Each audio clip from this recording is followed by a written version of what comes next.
On ne laissera pas passer qu'on puisse attaquer ainsi des associations, qu'on puisse attaquer le mouvement antifasciste. Et effectivement, le gouvernement actuel français a une large part de responsabilité. Quand maintenant, depuis des années, il laisse se développer une politique de haine de l'autre et une politique quasi raciste à la tête de l'État.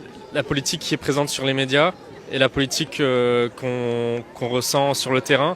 Parce que nous, quand on milite sur le terrain, on se rend compte que c'est à milieu de ce qu'il y a en fait sur les plateaux politiques ou sur les plateaux qui appartiennent du coup à des milliardaires qui détiennent ces plateaux télé, mais aussi d'autres industries.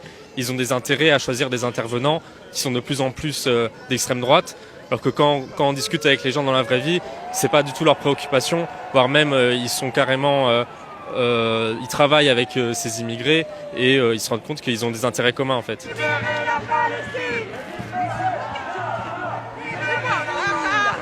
نقول انه الشعب الفرنسي راه يثبت كل مره بانه راه يمشي عكس ما راه تمشي فيه التيار الاعلامي والسياسي في فرنسا. الشعب الفرنسي راه رافض التمييز العنصري، رافض الحمله التي تشنها القنوات الاعلاميه الفرنسيه ضد كل ما هو خارجي وخاصه الجزائريين. من جهه اخرى الشعب الفرنسي ايضا راه يناصر القضيه الفلسطينيه. كل هذا يصب في مصلحه نتاع تحرر الشعوب في كل مكان. Foutez la paix au peuple palestinien. Ils veulent vivre dignement sur leur terre. C'est un peuple qui est très très digne. Et il y en a marre des sionistes. À bas les sionistes, à bas les terroristes. Et aujourd'hui, on est dans une marche antifa parce qu'on a marre des nazis, des sionistes.